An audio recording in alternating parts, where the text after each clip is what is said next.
हाँ जी हाँ जी जी भट्ट साहब बिस्मिल्लाह जी बिस्मिल्लाहिर्रहमानिर्रहीम।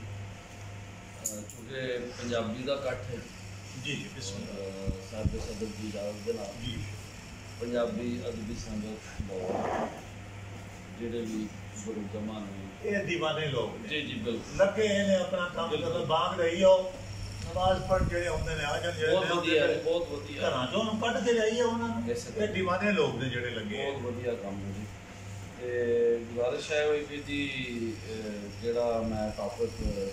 डिस्कस होया सी सर नाल पंजाब मां बोली पंजाबी ते पीर सैयद मेहर अली शाह दे भाई सुभान अल्लाह सियासी ते समाजी विचार उन्होंने दी पियो ना थी बड़ा बड़ा शाहकार है पीर साहब दा ते की दसिए पा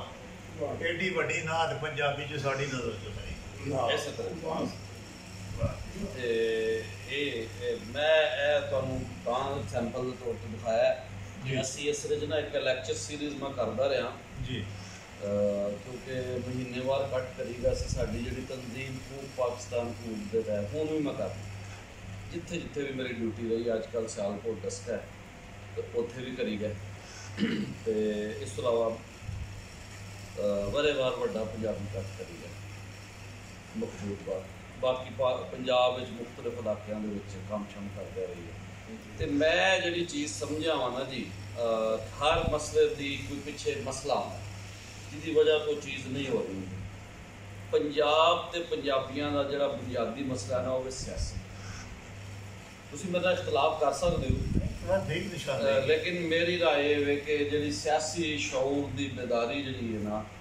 सियासी जागृति जी है ना वो पंजाबियों च घट है वह होना बहुत जरूरी है। और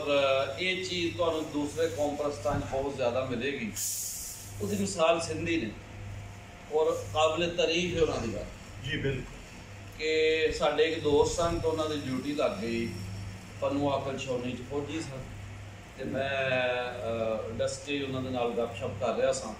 तो कह लगे जी मैं उत्थे जंग तेन आए वक्त मंगया मैं कहा जी इतने जंग लो आए वक्त नहीं जी आऊँगा टोटली सिंधी अखबार सन इरफान साहब सिंधी अखबार तो वो उत्थे गलबा सी सिंधी अखबार का वो कह लगे फिर लफजाली जी सी ना जी लफजाली जी पंजाबी की चूँकि काफ़ी हद तक सिंधी नाल भी मिलती कहते जी मैं वो सारे वो मंगवाया वो जरा सी उन्हों का रूफे तजी तो वो फिर पंजाबी नाल 80 तो 90% मिलता तो वो आंदे जी मैं चंद दिनों के अंदर ना माहिर हो गया।